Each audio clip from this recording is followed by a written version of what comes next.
Hello beautiful people, welcome back to my channel. I am bringing you guys another hair update. It's been again quite some time. I need to be more consistent about doing these every single month, but I guess you get a little bit more from me as I kind of wait for my hair to grow. This is going to be my sister lock update for months 4 and 5. So if you guys are interested to hear about how my journey is going and what I've been through, what I've learned as I'm going along this process and learning about my hair, then stay tuned. So welcome. For those of you who are new, my name is Deidre, and basically I come on here to give you guys updates about my sister lock journey.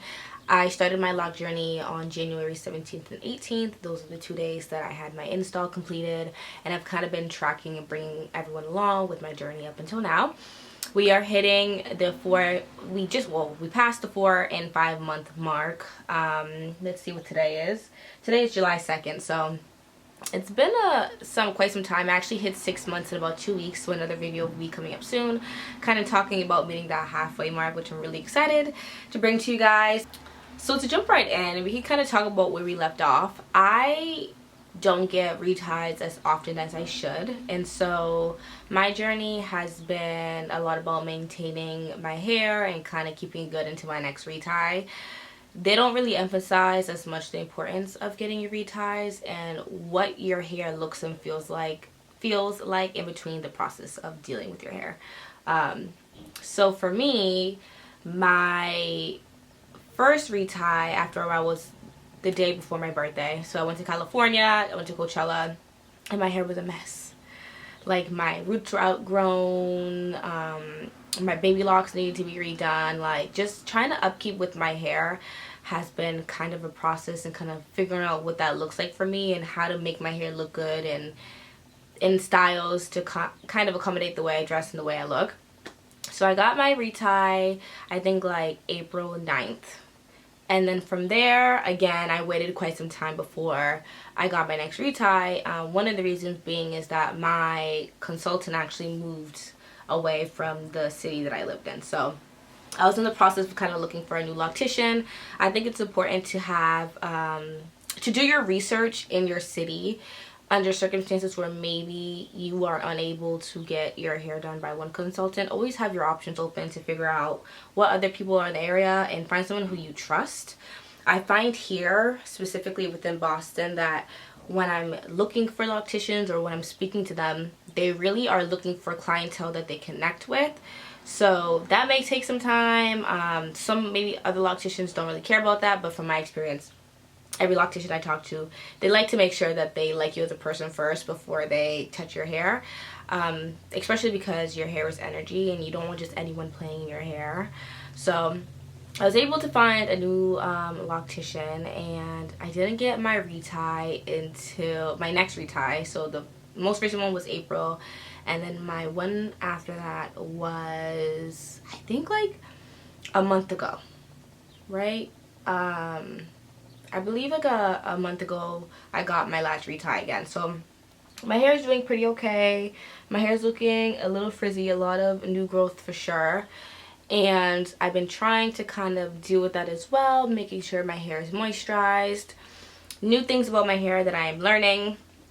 I have colored hair. So about 2 years ago, I made a trip to Houston to get my hair dyed completely ash brown. And so when I was a loose natural, I had a regimen on how I was taking care of my hair, how I was moisturizing it, how I was locking in moisture. That was normal for me. But now that I have locks, I don't really tend to my colored ends as much as I used to when I was a loose natural. So kind of figuring that out a little bit more. The lady that I'm going to now, she had mentioned to me maybe you should try using leave-in on your ends to make sure that your ends are taken care of, and then really focus your roots with that water, that rosemary water, the rose water, and so on and so forth. So dealing with that, I've been using the Shea Moisture's leave-in black castor oil moisturizer, something I was using as a loose natural, and I will tend those to my ends to make sure that my ends are looking good. What else is new? Kind of dealing with my hair follicles. One thing that people don't necessarily talk to you about when you get locks is that when you wash your hair and you have locks, your hair follicles have nowhere to go. So sometimes you'll see the little white ends from the hair follicles throughout your lock, and it's very unattractive.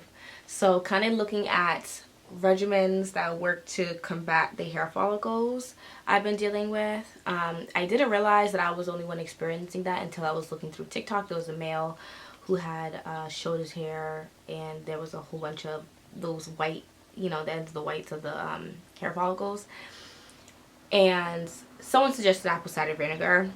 I used to do ACV rinses as a loose natural, and I decided to go back to that again. When I tell you, as opposed to just using my what is it called, clarifying shampoo in my hair, I decided to do an ACV rinse first and then go in with my shampoo as like a deodorizer, in the sense, to make sure the smell of it was in there. My hair feels so refreshed, so well taken care of. My scalp is no longer dirty. All that buildup is gone.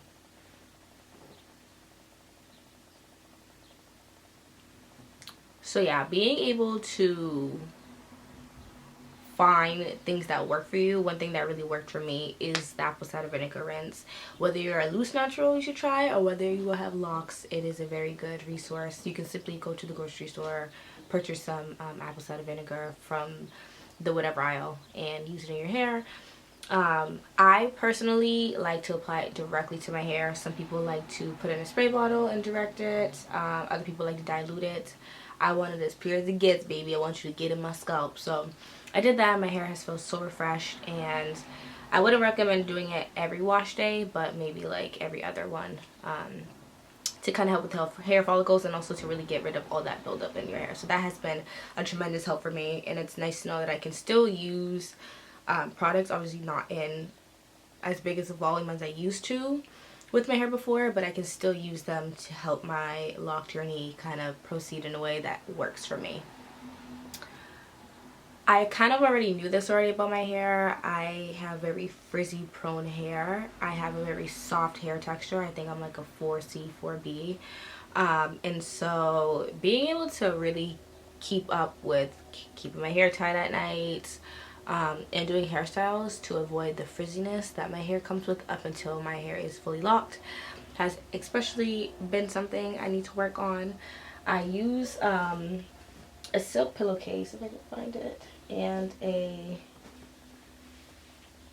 silk or satin hair tie. Something that works for me, if you guys have problems with your hair tie coming off at night, as opposed to doing it from the back forward, I lay it on top like this. I tie it behind, and then I loop it back to the front and tie it up here. This keeps it on my head all night. I don't know what the difference is in doing it the opposite way, but that works for me to keep my hair in order all night. And then I also have a silk pillowcase or satin pillowcase that I sleep on. I have 2 of these to make sure that even if I roll and toss and turn, there's something there to keep your girl protected. So having little investment pieces like that have helped me to deal with the moisture in my hair. And then also upkeeping with my moisturization routine. So what that looks like for me is I used to use oils every day, and then I was like, I feel like this is a lot and I can feel it in my hair and it feels sticky and it doesn't feel good. So learning that that's probably not the best way to kind of deal with upkeeping my hair, I will spritz my hair with water. I will add my leave-in, and then I would seal with an oil directly to my roots to make sure that my dandruff buildup does not come back and that my hair feels refreshed. And I would typically do this before I go to bed so that it can marinate in my scalp while I go to bed, and then in the morning I can just shake and go. So that has helped me a lot. Also, when it came to if I don't want to wash my hair but I know my hair is getting a little built up, I also saw this on TikTok where a girl took apple cider vinegar and water and she spritzed on her roots. At first I thought this was going to make my hair a little funky, but surprisingly it did not leave like a strong odor for my hair.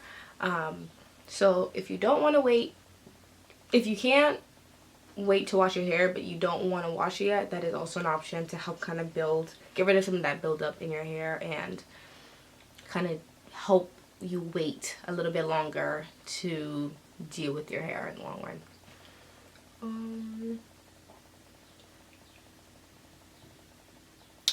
I would say like my hair has grown tremendously compared to January as expected. Which is also why reties are super important for me specifically, because if I'm trying to do my hair, manage my hair, my hands and my nails get snagged in my hairline is very uncomfortable. So I think the biggest thing is just every other day, or maybe like 3 times a week, just really upkeeping with my moisturization in my hair and tying up my hair at night. When I am washing my hair and I feel like I have a lot more buildup than usual, using that ACV rinse. And even if I don't want to wash my hair, there's alternatives like add ACV in water to kind of give my hair a break for a little bit before I fully wash it out all the way through. Finding hairstyles that work for me, so that looks like bantu knots.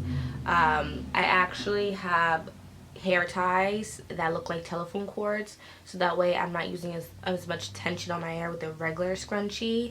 I'll take my hair out in a few so you guys can see the length and stuff, and the hair ties that I'm using in my hair currently. So just kind of avoiding that tension in my hair. Tending to my colored ends, because although I am no longer a loose natural, having colored ends you still need to tend to and take care of to make sure your hair is healthy all the way through the process.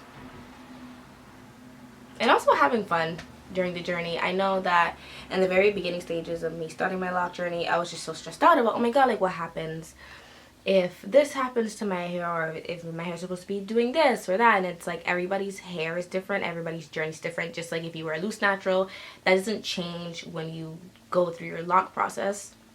I think the last thing I just want to bring up is the baby lock journey I've had. Kind of just also figuring out how to tend to my baby locks so that they won't come undone. I have one here and one in the back. The one in the back has actually grown tremendously. This used to be like up here at some point, and so it's nice to know that it's finally not coming undone anymore, as opposed to the ones in the front, like this one. Although it's grown a lot compared, because again this used to be up here as well, just being able to figure out how to keep it in order and figuring out what that hair. But overall, it's been a pretty good journey so far. I'm very excited that 6 months is coming up so soon. I feel like time has flew by just like this year has, and so I'm happy I started my lock journey when I did, and with length at that. I'm going to show you guys the length of my hair now and kind of what I'm dealing with and what I'm working with. And then the next time, 6 months from now, maybe you'll see a difference, maybe you won't. If you want to see what my locks look like to start off, maybe I'll put the video here or I'll link it down below. But just showing you, my hair has grown a good amount compared to when I first got them done. So I'm happy that I'm tracking this because I get to see in real time how things are happening. But without further ado, I'm going to take my hair out. So to start, this is what my hair is looking like. This is the scrunchie I was talking about. So this is like this telephone cord thing, and it gives my room that volume I want when I don't want it to be like so compressed. I can just leave it like this and have my hair out. And it doesn't put tension on my hair. So if you guys are interested in getting these, I would suggest looking into the potential of looking into these. Maybe I'll put a link down below for you guys to purchase some of your own. But I think my hair has grown tremendously. I love my locks.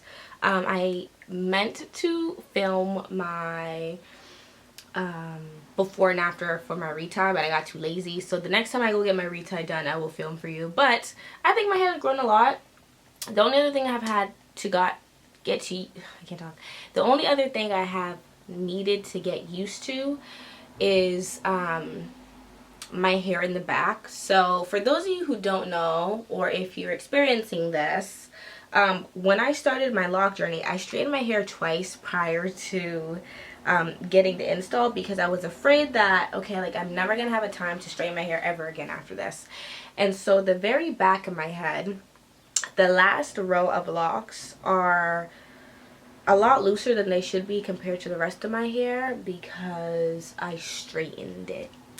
And then when she went to go do the install, obviously the curl pattern isn't the same. So just when I put my hair down, everything else is kind of evened out, and then there's like this back section that's not as evened out. So I'm just gonna pull on it and see where we're at. So right now, this is where my locks lie.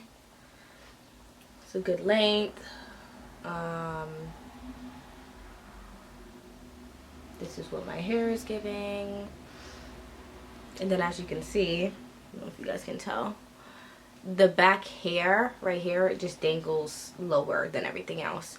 So also, if you're looking to go into your lock journey, I would either suggest getting rid of any dead ends so that your hair is at its full healthiest potential, and don't straighten it. Kind of just take your natural hair what it is, as it is. You want your hair to look its best when it is finally locked. But yeah, this is 45 months lock update. I love my hair. I think it's beautiful. My parts are still visible, but I'm definitely in need of a retie. So my next retie is at the end of this month. I believe like the last week of this month. So I'm excited to get that done, and by then I will have had reached 6 months. I'm excited to show you guys what 6 months looks like. But nonetheless, thank you for tuning in if you tuned in this far, and hopefully me kind of showing you guys or giving you guys insight on my lock journey helps you figure it out. Or even if you've had locks for years, please feel free to give me suggestions down below of ways that you handle your hair when it's dirty, how you maintain your hair type, and what works for you, what doesn't. Leave into use, things I shouldn't do, things I should do, just so I can maybe apply them to my hair journey moving forward. If you haven't already, please give this video a thumbs up if you like videos like these. And also, please don't forget to subscribe. I love the support from my lock sisters, and it's very encouraging to know that, one, I'm helping people out, but also I can get wisdom from you guys as well. And I look forward to seeing you at my 6-month lock anniversary. So I will see you guys in the next one. Bye!